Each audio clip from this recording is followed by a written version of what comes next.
Hola, ¿qué tal amigos de Generación Pro? ¿Cómo están? Pues hoy es lunes y como siempre los lunes y los viernes a las 3 de la tarde tenemos estrenos para pues escuchar a los jóvenes en este espacio de Radio Congreso. Recordemos que es el espacio juvenil donde pueden opinar y sobre todo dar pues sus diferentes contextos de muchos temas que abordamos aquí. En esta ocasión pues el tema es Movimiento Estudiantil del 68. Sabemos que se conmemora el 2 de octubre, pero pues qué más, ¿no? ¿Qué cambio nos hizo a nosotros como ciudadanos? Vamos a escuchar esto de las palabras de nuestros invitados, pero antes vamos a conocerlos un poquito, saber pues a qué se dedican, de dónde vienen y por qué les interesa participar en esos espacios.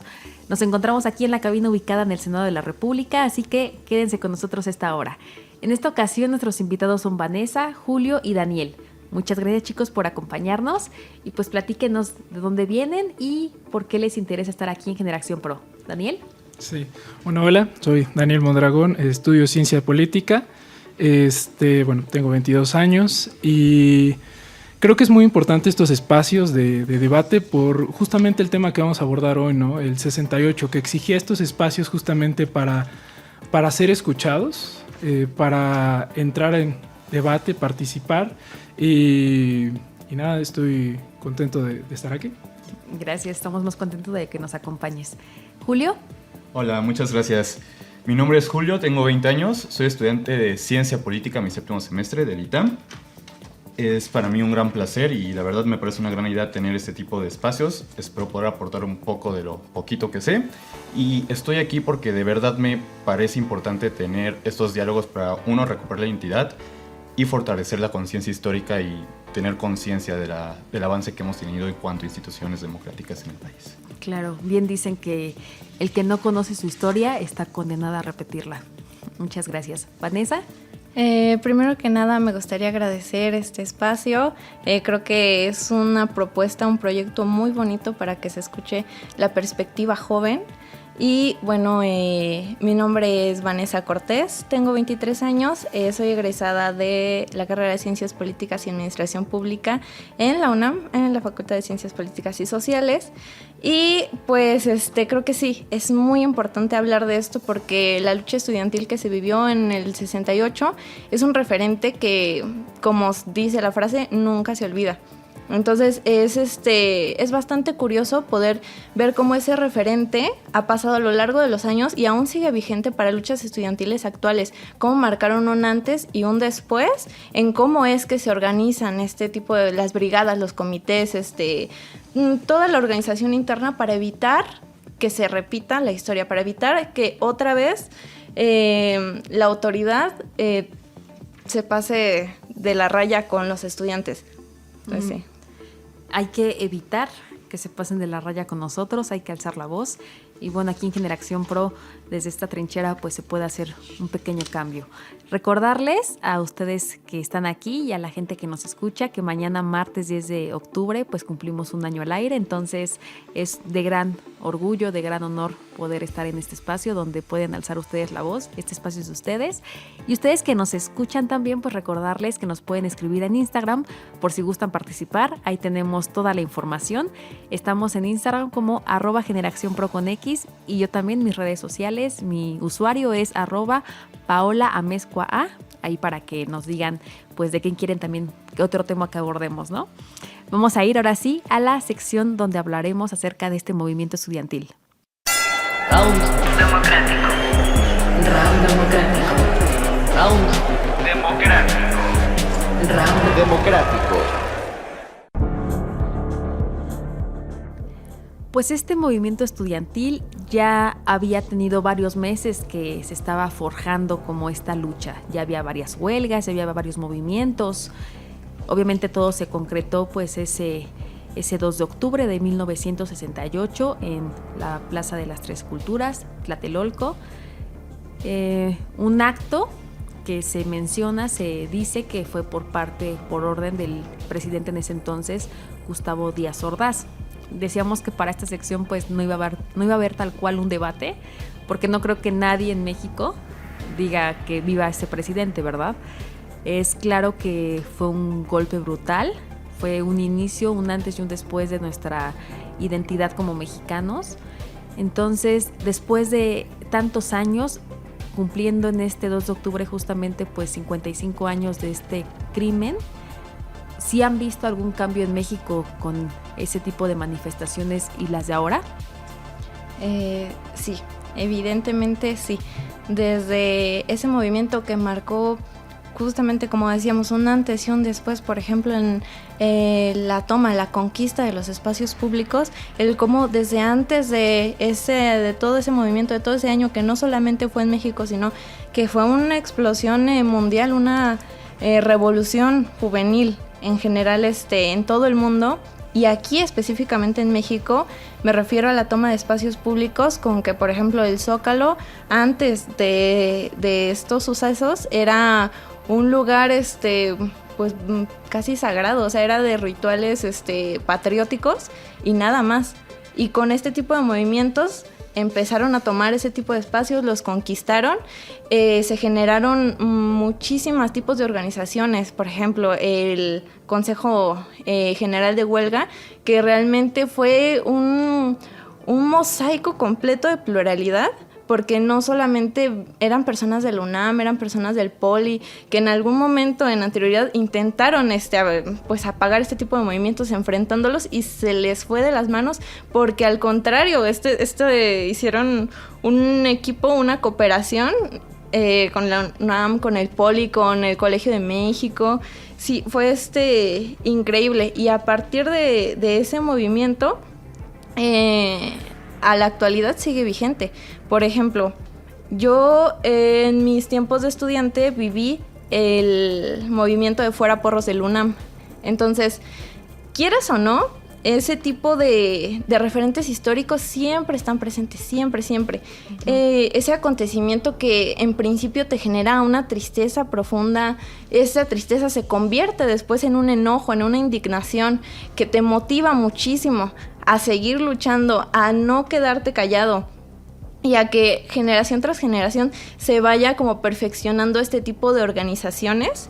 Y que en Fuera Porros del UNAM yo lo viví muy de cerca, con que por ejemplo desde que se tomaron los planteles y se organizaron las comisiones, cosas que estoy segura de que antes no existía, pero ahora intentando evitar ese tipo de tragedias se hace, como es esta parte un poco polémica del bloque negro, por ejemplo, o los comités de seguridad que se dedican a que los contingentes se queden juntos, a que las personas que se quedan cuidando la facultad pues realmente estén vigilando las entradas, porque por ejemplo en las noches en las que nos encontrábamos dentro del plantel resguardándolo y empezábamos a comunicarnos con las otras facultades y decían, vimos una patrulla que estaba dentro de CEU, había policías, había personas que parecían del ejército rondando por CEU.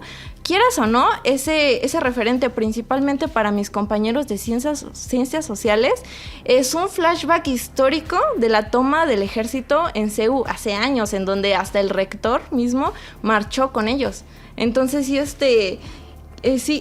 no pueden pasar los años y van a seguir pasando los años, pero este acontecimiento no se olvida y sirve muchísimo para que ahora existan ese tipo de organizaciones, para que los comités, para que las comisiones, las brigadas estén bien delimitadas, para que contemplen todos los escenarios posibles e intenten asegurar que los estudiantes estén lo más seguros posibles y que se llegue a un diálogo sin tener que llegar al momento en el que se genere un enfrentamiento. Claro, se ha eliminado este régimen, o se está eliminando, la idea es que se elimine, claro, de un régimen autoritario y represivo. Entonces, pues qué mejor que alcen la voz, que tomen esos espacios. ¿Y ustedes están de acuerdo con lo que nos comenta Vanessa? Sí, estoy muy de acuerdo. De hecho, me llama mucho la atención cuando comenta esta parte de que se abrió esta oportunidad, ¿no? De que las organizaciones civiles participen, ¿no? De hecho, el movimiento estudiantil demuestra, me voy a meter un poquito filosófico, ¿no? De alguna manera fractura el tiempo. ¿A qué me refiero? Existía ya una forma de sistema político mexicano, y cuando llega esta situación donde el sistema autoritario de Díaz Ordaz ya no puede controlar o capturar a estos organizaciones populares, llamémosle, ¿qué es lo que hace? En su desesperación comete este acto criminal, y creo que es muy importante recordarlo, ¿no? Porque actualmente, lo mencionaba bien Vanessa, ¿no? O sea, los jóvenes, al identificarse con esta causa, van aprendiendo a hacer política, a participar en ella. Los hace ciudadanos, básicamente, ¿no? Estar en lo público. Y no sé, tengo varias ideas ahí anotadas, por cierto, donde, por ejemplo, pienso, ¿no? De que el hecho de que de que haya sucedido esto y que siga siendo tan actual, demuestra de que los jóvenes no solo somos víctimas, también somos protagonistas de la historia. Y esto es algo muy importante, ¿no? Pensando de que cuando decía esto de la fractura del tiempo, el sistema político, ¿qué sucedió? Se dieron unas principales reformas electorales, ¿no? Hay que recordar que López Portillo llega solo. ¿Y qué sucede? Pues la gente se levanta, ¿no? Existe una insurgencia sindical, también llega hasta la guerrilla urbana, rural. Todas estas manifestaciones de malestar, ¿qué necesitaban? Justamente eso, era, ¿cómo decirlos? Romper este ahorcamiento, llamémosle, que estaba provocando el régimen priista de Díaz Ordaz, y abrir espacio para la democracia. No sé, creo que actualmente es muy importante, ¿no? Pensando de que es una forma de un recordatorio constante, ¿no? De dónde venimos y a dónde vamos. De dónde venimos de un sistema autoritario y a dónde vamos un sistema democrático, paso por paso. Porque digo, algo que casi no se menciona en el movimiento estudiantil es de que una parte importante de ellos es que también estaban ejerciendo la libertad de prensa. ¿Por qué? El movimiento estudiantil estaba tan atacado, coaccionado moralmente, llamémosle, de que no, son malos. También había una idea de que era propaganda extranjera y no sé qué. Y el movimiento estudiantil, ¿qué hace? Avienta flyers, ¿no? Hace pintas en las calles. Sus pulmones también eran una forma de ejercer la libertad de prensa, ¿no? De mostrar, no es lo que dice el gobierno, es esto lo que estamos viviendo y esto es lo que queremos. Y ahora sí que no lo digo yo, ¿no? Lo dice la cantidad grandísima de gente que se juntó, ¿no? No solo es un movimiento estudiantil, es un movimiento estudiantil popular. O sea, se juntaron comerciantes, sindicatos, médicos, porque también cabe recordar, ¿no? El movimiento médico fue duramente reprimido por Díaz Ordaz. O sea, los huelguistas de ese tiempo, que casualmente hasta siento que es muy actual todas estas situaciones, porque el movimiento médico exigía un aumento de sus salarios. Entonces, ¿qué sucede? Díaz Ordaz entra con el ejército a romper la huelga y incluso los acusa de homicidio y demás cosas para romper la huelga. Un hecho de que estaba, como decirlo, justamente porque no había esta oportunidad de participación. Que digo, la democracia no solamente es votar, es la capacidad para participar y también para debatir. Entonces creo que por ahí puedo ir mencionando la importancia de este movimiento en la actualidad, ¿no? Esta constante recordatorio, ¿no? De las libertades que ganaron, ¿no? O sea, reunión, expresión, protesta, pensamiento, prensa, huelga, todas estas libertades que son claves en una democracia. Entonces, yo creo que para empezar estaría importante mencionarlo. Sí. Sobre todo la importancia de saber que no solamente, como dices, fueron estudiantes, fue todo un movimiento social, popular, que unió más a México, que todos se unieron con un dolor desafortunadamente, pero también por una lucha, pues no solamente también, como dices, médicos, profesores, que como dices, parece que estamos hablando de un tema actual, porque hasta el momento también hacen muchas huelgas profesores, obreros, amas de casa, sindicatos, intelectuales. Entonces, ¿qué importancia tiene todavía hablar en estos años del tema del 2 de octubre? Pues mucha. Yo creo que todos, desde que estamos en la primaria, en el kinder, pues escuchamos referente a eso, información de eso. Y ya cuando lo buscas, cuando ves como el contexto que había en esa época, pues no está tan alejada de la realidad, pero sí ha habido un cambio. Obviamente dicen que parte de las razones por las que ocurrió pues esa matanza, obviamente reprimirlo sí, pero también porque se acercaban los Juegos Olímpicos. Eso era la fecha del 12 de octubre, entonces, pues, ¿qué vamos a hacer si no nos hacen caso? Pues acabar con el problema, ¿no? De un jalón, en sus palabras populares, ¿no? Entonces, si fue eso o no fue eso, ahora sí que no lo vamos a saber porque desafortunadamente no hay manera de saberlo, pero sí un poquito del análisis, pues considerando ese hecho, ¿no? Que era tan representante, que los medios pues no hicieran mala fama de que el expresidente Díaz Ordaz, pues estaba reprimiendo así a sus estudiantes, a su México. Pablo, muchas gracias por acompañarnos. Qué gusto tenerte aquí en Generación Pro. Gracias, es un placer estar aquí. Pues Pablo, platícanos un poquito, antes de empezar con el tema, pues de ti, a qué te dedicas y sobre todo por qué te interesa participar en estos espacios, en específico para hablar del 2 de octubre. Gracias, soy Pablo Jiménez Manjarres, tengo 25 años, estudié la licenciatura en Historia en la UAM Iztapalapa. Verán, los temas sociales son realmente interesantes porque hablan muy bien del desarrollo de una nación, especialmente en los movimientos actuales. Ok, ¿y del 2 de octubre por qué? Porque el 2 de octubre lo considero un parteaguas de la historia contemporánea de México. ¿Por qué? Porque a partir de ese momento, si me lo permiten, inicia la decadencia del sistema de Estado del PRI. O sea, el PRI empieza a perder su fuerza a pesar de estar más años en el poder. Pero eso alimenta a sucesivas guerrillas, movimientos como en Guerrero, Oaxaca. O sea, el 68 es como el fin de esa represión que el presidente Díaz Ordaz le hizo al pueblo. Porque recordemos algo, el presidente, los senadores, diputados, gobernadores, empresarios, sindicatos, todos eran intocables. Nadie podía decirles ni una cosa de, oye, tu cabello, no. Así de, soy la autoridad y me tienes que respetar. Así que el 2 de octubre rompe esa barrera, la elimina para siempre. Eso es lo que yo pienso. Ok, y entonces en estos tiempos, en la actualidad, ¿consideras que todavía hay represión política? Al menos en menor grado, pero la sigue habiendo. Sí, absolutamente, pero ¿cuál es la diferencia? Pues que gracias al auge de las redes sociales, esas maneras de reprimir son totalmente no tan fuertes, o sea, siguen teniendo mucho impacto y lo hay ahorita. Pero ya gracias a ese auge, los jóvenes cada vez son más organizados y pueden ser más directos con el gobierno, ya no le tienen miedo. Se ha perdido el miedo poco a poco. Claro. Julio. Sí, muchísimas gracias. Coincido completamente con mis colegas Vanessa, Daniel, Pablo, pero creo que es pertinente señalar que el cambio que se dio no fue algo drástico, sino fue más una válvula de escape que se fue abriendo poco a poco, como menciona Pablo, que marca el inicio de la decadencia del sistema de partido único.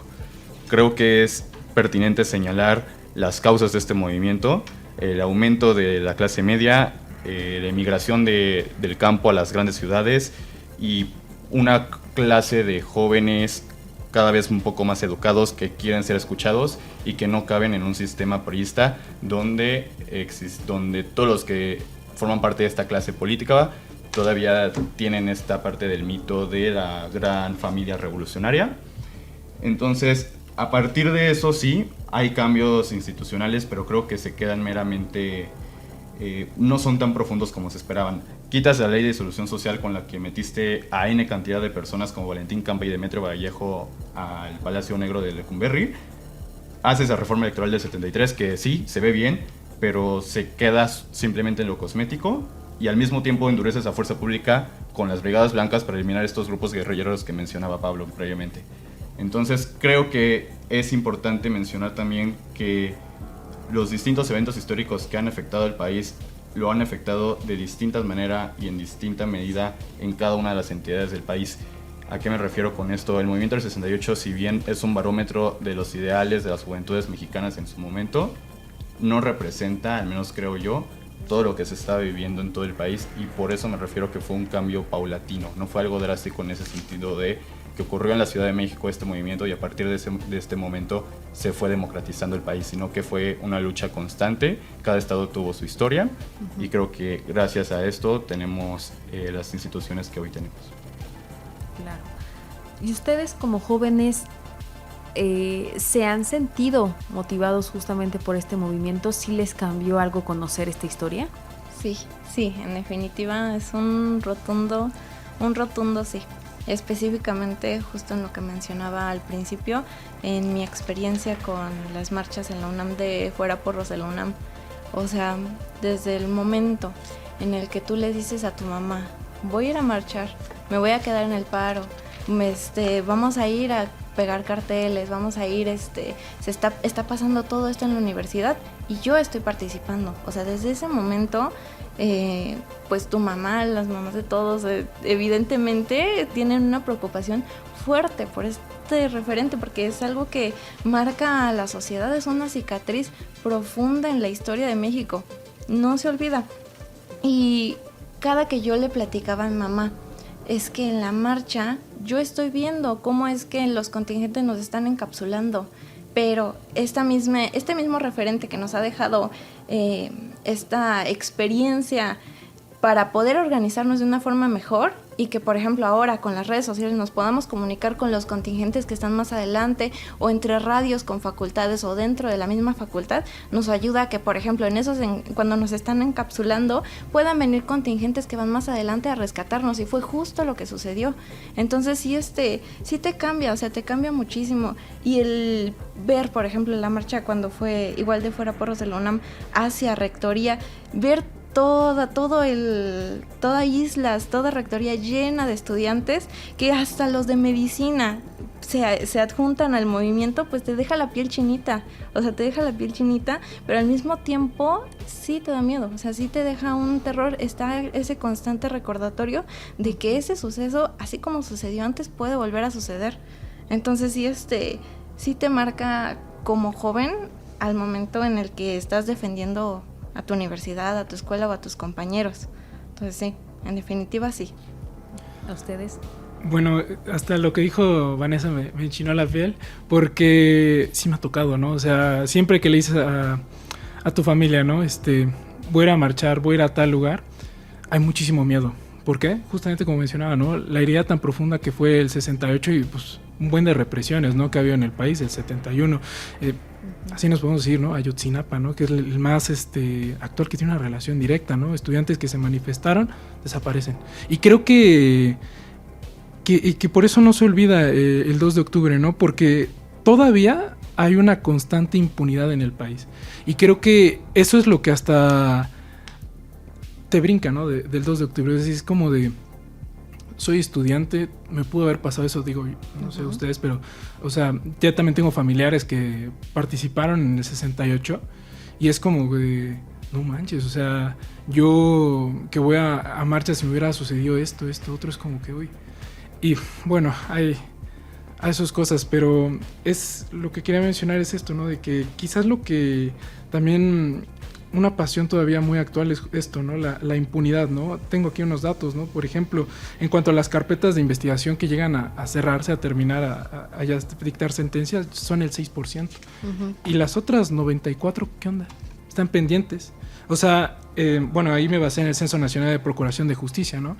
Pero, o sea, del INEGI, o sea, sigue esta lucha de exigir justicia todavía muy actual, ¿no? También, por ejemplo, viendo las cifras del ENVIPE, ¿no? La cifra negra, o sea, los delitos que no se denuncian, llega en promedios es de 90, 95, o sea, casi todos no se denuncian, ¿no? Y compararlo con todas las carpetas que no llegan a un fin.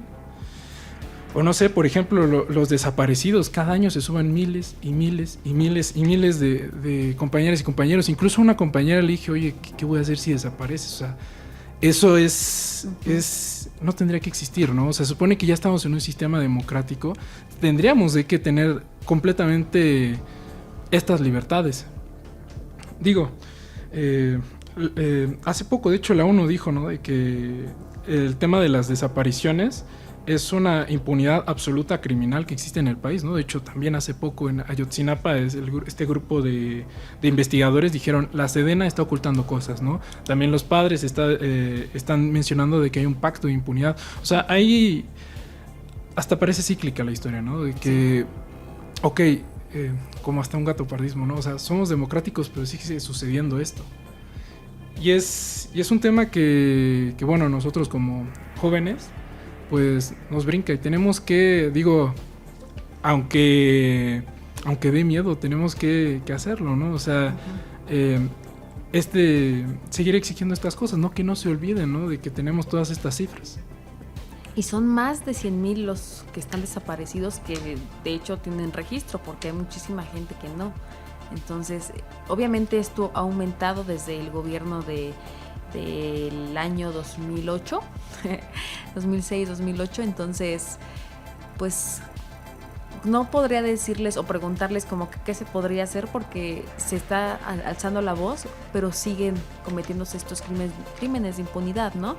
Y ahorita que mencionabas el de Ayotzinapa, pues de hecho en un programa anterior también aquí lo discutimos y pues no es tan lejano, no son 9 años y cómo a pesar de que sea más cercano sigue sin haber algún culpable, sigue estando impune, sigue pues no cometiéndose porque hasta el momento no ha pasado algo similar, pero sigue habiendo esta violencia entre los estudiantes y no solamente por parte del gobierno, o sea, también conocemos a mamás que a lo mejor en su preocupación hacen comentarios como bola de revoltosos, pero se habla negativamente de los estudiantes que se manifiestan, ¿no? Entonces, pues preguntarles más que nada como, a pesar de que ya pasó tanto tiempo, ¿consideran que valdría la pena abrir como la carpeta? Si en ese entonces se hubiera pues mandado a la cárcel al expresidente, ¿hubiera cambiado algo? ¿Hubiera hecho como más efectivo esos movimientos? ¿Habría cambiado algo? Pues en mi opinión pienso que no. Es que voy a mencionar un poco a Luis Echeverría porque también es co-culpable. Y vean qué pasó, estuvo casi 100, permítanme hacer un cálculo, casi 50 años y impune, o sea, no fue castigado, quedó virtualmente encerrado en su casa, pero no cambió nada y pues esta pantano de ocultamientos está creciendo, crece fango tras fango, no puede, hasta que no acabe esa corrupción institucional no se podrán abrir los archivos porque me han contado madres del 68 que aunque saben que sus hijos están muertos quieren justicia porque nunca se sabe qué pasó. Hay desaparecidos, no se sabe qué pasa, o sea, un crimen de casi 60 años sin castigarse, perdón, eso no es tener conciencia sobre la gente, es un dolor una herida que está abierta. Claro, y las desapariciones forzadas son incluso las más dolorosas porque al menos cuando la persona fallece se le puede dar pues la sepultura, se puede vivir el duelo, pero si nada más están desaparecidas es todavía peor porque los familiares son también los que pues siguen con esta pena, ¿no? Sufriendo esta pena.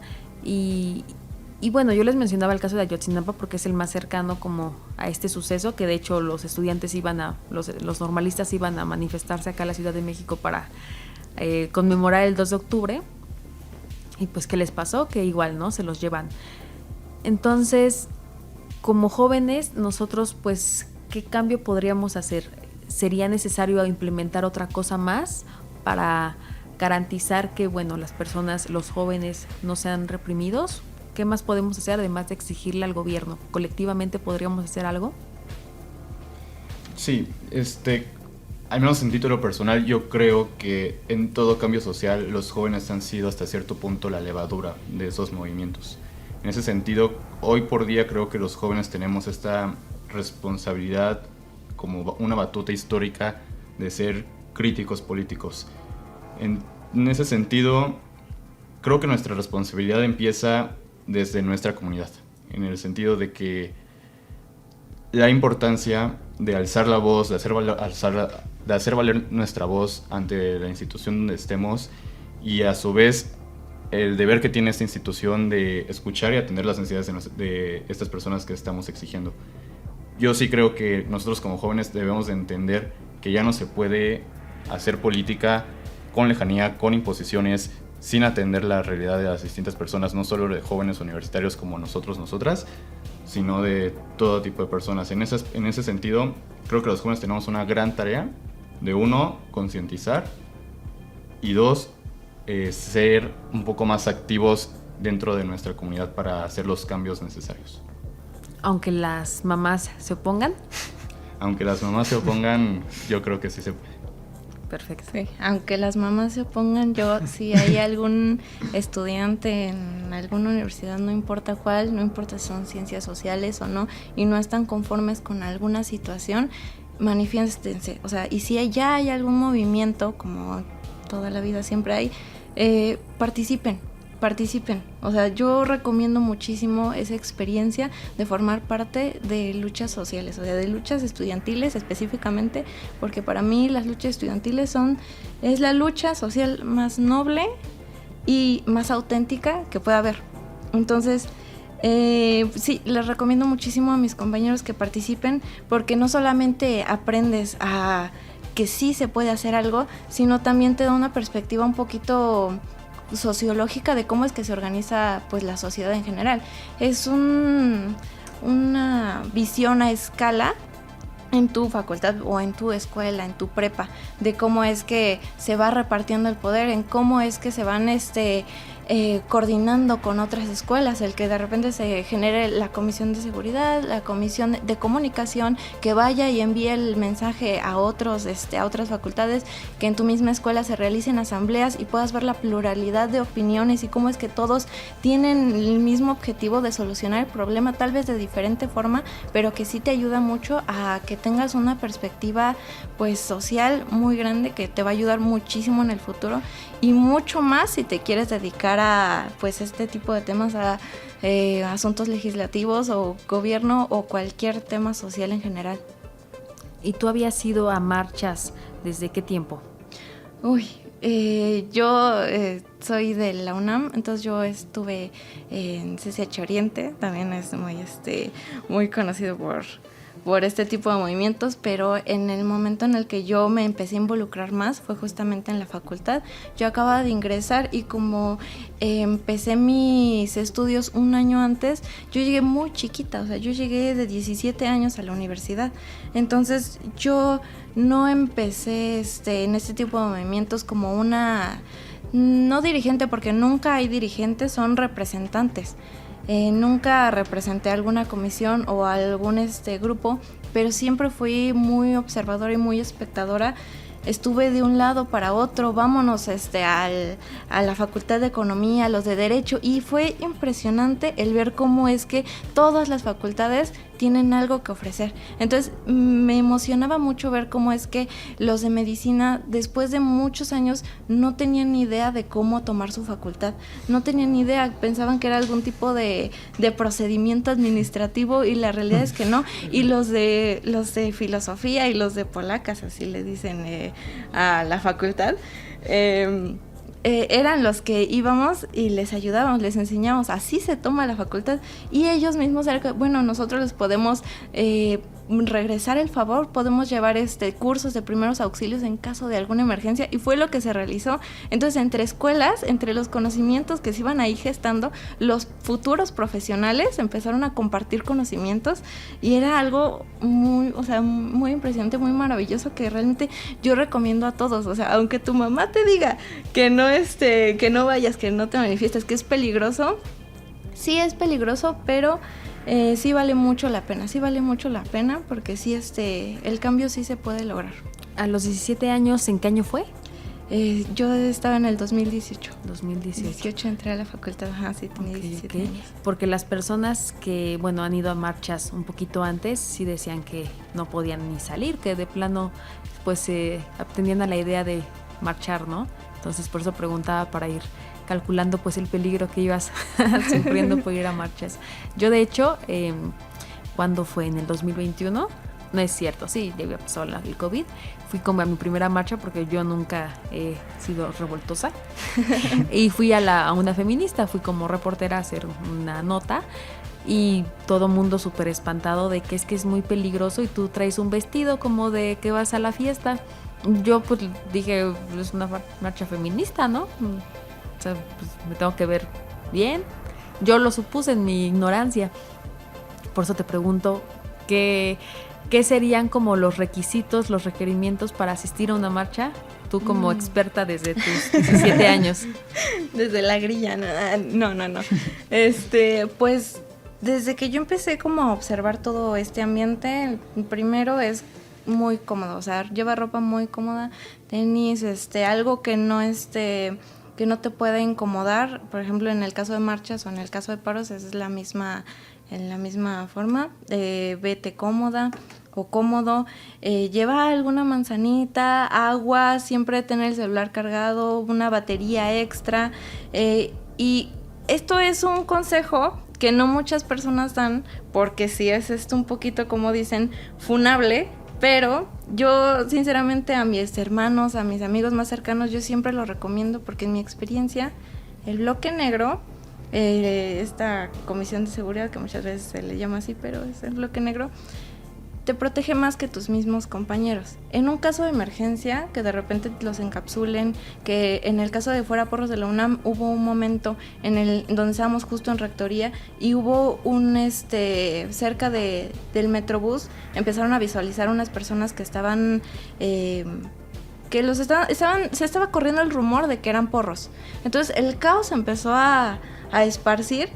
Y yo realmente en ese momento, te digo, estaba muy chiquita y me quedé en shock. O sea, yo me quedé así paralizada porque todos empezaron a correr, soltaron las mantas, todos corrieron para todos lados, pero el bloque negro siempre se mantuvo enfrente. Entonces, en mi experiencia en las marchas, yo lo que he visto siempre es que si alguien está en problemas, los que tienen más valor para quedarse a ayudarte, para pelearse por ti, son los del bloque negro.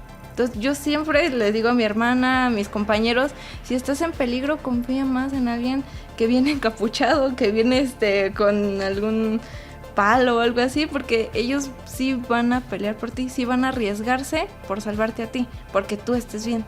Sí. Muy buen tip. Ok, ¿ustedes han ido a marchas? Sí, yo sí. Y bueno, estoy completamente de acuerdo con Vanessa. No sé, o sea, nunca he estado en el bloque negro, pero sí me ha tocado ver el enfrentamiento, ¿no? O sea, ver cómo pues, los gasean, cómo hasta cuidan a las y los compañeros. Es muy importante esa comisión de seguridad, bien mencionaban. Y no sé, me quedé pensando también en otras cosas, ¿no? Como por ejemplo, mencionaba mucho de que estaba en esa, ¿no? De que los estudiantes tenemos como que pues pelear, ¿no? Pero yo creo que todos, ¿no? Todos en general. Pero lo importante aquí es de que la solidaridad, independientemente seas lo que seas, ¿no? Estudiante, obrero, campesino, comerciante, no sé. Creo que la solidaridad es la ley del progreso de la historia. Siempre la tengo ahí grabada esa frase. Y justamente vuelvo a lo mismo, ¿no? O sea, es la que permite que vayamos avanzando, ¿no? Mencionaba aquí mi compañero, ¿no? De que la reforma electoral y todo esto de cuestión que se dio fue una válvula de escape. Claro, estoy completamente de acuerdo. Pero justamente viene de esto, ¿no? De un ciclo de movimientos que fue presionando, hasta que, bueno, ahora todos tenemos que seguir presionándole, no se ha acabado. Uh-huh. Había un texto ahí, ¿no? La democracia pendiente, se me quedó muy, muy guardado en mi cabecita, porque, y vuelvo, ¿no? La democracia no solamente es votar, ¿no? Para votar a un servidor público, sino también, por ejemplo, en el ámbito laboral. Está en otra cuestión, ¿no? De con la reforma del 2019, pero bueno, ya no me voy a distraer con ese punto. Creo que lo dejo ahí. Uh-huh. Y hay que seguir luchando hasta que realmente se garanticen y se respeten pues los derechos humanos, en este caso pues el respeto a la vida, el respeto a tener una vida digna, una vida y que sepan de dónde, bueno, qué hicieron contigo, que sepan pues dónde terminaste. Temas la verdad muy fuertes y muy rudos que hablar. Desafortunadamente pues el tiempo se nos está acabando, entonces para ustedes que nos escuchan, dejarles de tarea pues que se concienticen, que se informen para que creen un pensamiento crítico sobre todo de estos temas que muchas veces pues se impide hablar.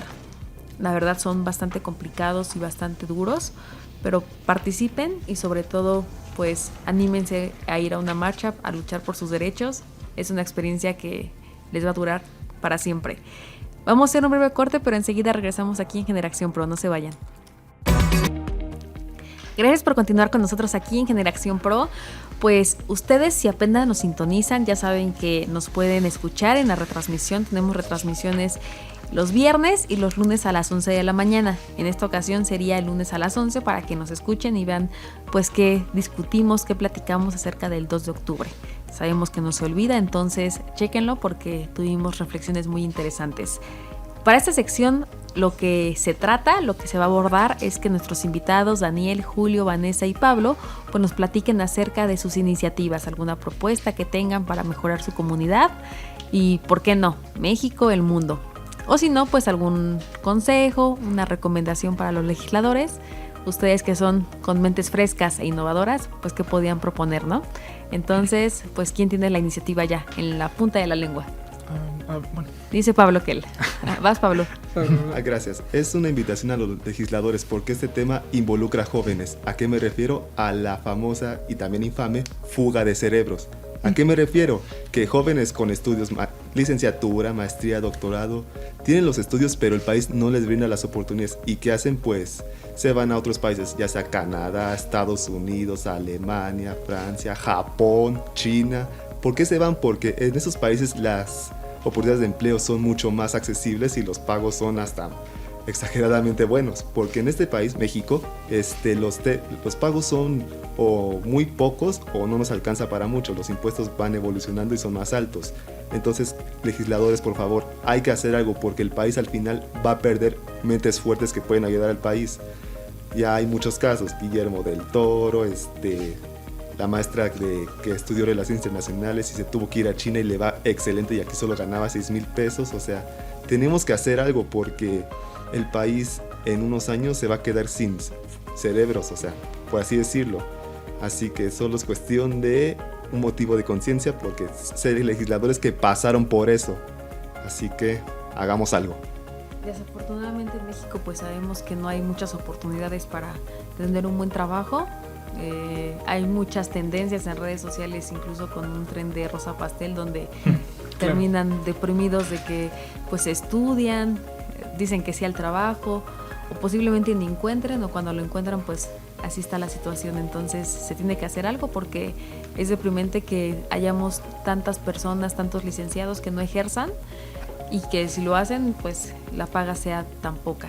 Estamos en una situación en la que cada vez todo está más caro, entonces necesitamos que realmente se les compense a las personas que sí trabajan y que sí traen pues ganas de seguir para adelante. Gracias. ¿Ustedes, chicos? Bueno, ahorita que mencionaban la parte del salario, ¿no? De que, por ejemplo, ahí a mí me resaltó mucho una nota que decía, ¿no? De que aquí un biólogo ganaba 6,000 pesos y lavando trastes en Estados Unidos ganaba 20 o 25. Eso es como de, ¡ay! ¡Qué diferencia!, ¿no? Y creo, sobre todo, a mí me ha impactado mucho la parte laboral que o sea, yo me quedo pensando, ¿no? Una de las economías más fuertes del mundo de verdad no puede garantizarse mejores empleos, mejores salarios. Y digo, históricamente, desde el sistema político, como lo estamos mencionando ahí con el 2 de octubre y demás, se ha buscado pues detener la lucha de los trabajadores, de las y los trabajadores, por justamente obtener mejores empleos. Bueno, ahorita ya han habido varias propuestas de cambio en el mercado laboral, pero creo que también sería importante mencionar dos. Hay una pendiente, ¿no? De que, por ejemplo, los trabajadores por aplicaciones de plataformas, hay varias iniciativas, pero ya es urgente, ¿no? Porque muy seguramente todos los que estamos sentados aquí vamos a llegar a buscar empleo a través de una plataforma. Para allá apunta el futuro. Entonces es urgente ya garantizarle los derechos básicos porque es una forma de tercerización total de la sociedad que está formando con las plataformas. Eso por un lado, pero también una forma de ejercer el poder a la clase trabajadora con esto de que ha permitido que por un lado haya un mercado laboral con tan pocas prestaciones, con un salario tan bajo para regalar, pensaría yo más bien regalar mano de obra, es justamente la relación, ¿cómo llamarla?, de poder que tiene el presidente, todos, no voy a decir nombre, todos, hacia bueno, ahorita el nombre es el Centro Federal de Conciliación y Registro Laboral. Ahorita es ese nombre, ¿no? Ha cambiado a lo largo del tiempo, ¿no? Antes era el Departamento de Trabajo desde tiempos de Díaz, ¿no? Es otro tema. lo que yo quisiera también proponer, aparte de la legitimación de estos trabajadores de plataformas, también sería una iniciativa para volver un organismo autónomo, el Centro Federal de Conciliación y Registro Laboral, que creo que sería algo muy, muy importante para el país. Pues sí, necesitamos tener garantizado que tengamos incluso seguro social. Ahorita desafortunadamente somos la generación sin. Entonces, entre más oportunidades tengamos para tener un trabajo digno, pues bienvenido. Gracias. Julio. Sí, yo quiero cerrar con 3 puntos. Primero, sobre esta parte que mencionábamos de los movimientos estudiantiles. Muchas veces decir la verdad puede incomodar y resultar desgastante. Sin embargo, hace unos días escuché una frase de Gabriel García Márquez, que no la voy a decir exactamente porque soy muy malo para las frases, pero decía algo así como: hay que decir las cosas cuando duelan, no porque duelan, sino porque es cuando más importan. Y creo que ahí yace la importancia de este movimiento y la conciencia histórica que estamos haciendo el día de hoy en este ejercicio. Porque a partir del 68 surgen nombres como Elena Poniatowska, Carlos Fuentes, Carlos Monsiváis, que narran, relatan, documentan este tipo de hechos y que hoy en día los podemos ver y hacer una reflexión de este tipo de cosas para que ya no vuelvan a suceder, ¿no? ¿Y tu iniciativa? Sí, tengo en particular 2. La primera es... ¿Una? Sí, porque tenemos poquito tiempo. Perfecto. Una es que, al menos yo crecí en Nuevo León y la evidencia que muestra en este caso y en México es que la violencia no hace la paz, que el uso de las Fuerzas Armadas únicamente escala el conflicto y que si continuamos con esta estrategia en materia de seguridad fallida, el día de mañana tendremos otro Tlatelolco, otro Ayotzinapa, otro Patzingán. En ese sentido, creo que ya hemos pasado muchísimas horas de violencia, muchísimos movimientos para pensar que mágicamente más violencia va a solucionar los problemas de violencia que vivimos en el país. Por eso la propuesta que planteo es la desmilitarización de las fuerzas de seguridad públicas civiles para trazar una hoja de ruta que nos ayude a combatir el problema de violencia e inseguridad que tiene el país. Sí, la clave nunca es que se erradica la violencia con más violencia. Entonces, en el caso de que se llegue a desmilitarizar a estas fuerzas, entonces, ¿qué se podría hacer? Creo que es pertinente que las y los legisladores se tomen el tiempo de escuchar e imaginar cómo desarrollar herramientas comunitarias fehacientes para promover la paz y reconciliar comunidad y tejido social desde las comunidades. Este tema de... creo que la Ciudad de México tiene algo así como juicios, pero locales, o resolución de conflictos a través de justicia restaurativa. Creo que puede ser bastante interesante, sobre todo esto, atender las causas de la inseguridad y no tanto resolverlo a través de esas estrategias que se han tomado últimamente. Muchas gracias. ¿Vanessa? Justamente como mencionan, la clave no es la confrontación, sino el diálogo. Y yo lo que podría sugerir tanto a los estudiantes como a las instituciones educativas es que se genere un momento de diálogo permanente, algo que sea pues repetitivo, que podría ser, por ejemplo, no sé, una vez al mes, una vez a la semana, pero que sea un diálogo constante con los estudiantes, porque siempre va a haber problemas, tal vez no del mismo ámbito, pero siempre hay conflictos, y si todos esos conflictos empiezan a cocinarse, se empiezan a juntar, construyen una barrera que después hay que tener que romper. Entonces sí necesitan persistir con que se realicen momentos de diálogo permanentes, y como consejo a los estudiantes es que tomen el diálogo de estas autoridades, este discurso que por ejemplo en el 68 fue todo esto que decía el presidente, este discurso de orden y de paz que realmente no eran promesas sino más bien amenazas, tomarlo y darle completamente la vuelta, que en ese momento estaba el movimiento hippie con este símbolo de V, que los estudiantes lo transformaron en V de venceremos, hasta la victoria siempre, compañeros. El tomar siempre ese discurso que están dando las autoridades, darle la vuelta, es una ventaja enorme para ustedes en el debate con las autoridades. Muchas gracias. Desafortunadamente el tiempo se nos está acabando, vamos a ir a una pausa, pero enseguida regresamos aquí en Generación Pro. Pues el tiempo ya se nos acabó, chicos. Tienen 1 minuto cada quien para cerrar el programa, para darle un mensaje a su familia, a sus amigos, a la audiencia de Generación Pro o a los legisladores, a quien ustedes quieran. Daniel. Bueno, yo quisiera mencionar de que a las y los trabajadores de México, pues ahorita vivimos una coyuntura muy importante en el país. Salgan a luchar, defiendan sus derechos e incluso peleen porque tengamos más derechos, ¿no? Por ejemplo, ahorita lo de la jornada laboral, ¿no? Es también un tema que tenemos que exigir, presionar para que sí se dé, y también volteen a ver quiénes los representan, ¿no? Los sindicatos. Luchen por que también tengamos sindicatos democráticos. Y con eso puedo cerrar. Sí, ya se notó la Julio. Sí, nada más volver a señalar que la lucha por las libertades políticas individuales no nació de un día para otro, ni mucho menos fue improvisada. Es importante hacer este tipo de reflexiones, este tipo de diálogos para saber de dónde vienen nuestras instituciones y sobre todo defenderlas hoy más que nunca. Y ojalá y nadie se nos olvide que, como diría Elena Poniatowska, la lucha es una fiesta y que el futuro es joven. Gracias. A ti, gracias. Vanessa. Bueno, yo quiero agradecer muchísimo el espacio. Como dije al principio, ese es un proyecto que se me hace muy bonito, el escuchar opiniones jóvenes, o sea, voces de personas que en un futuro van a ser quienes muevan a México.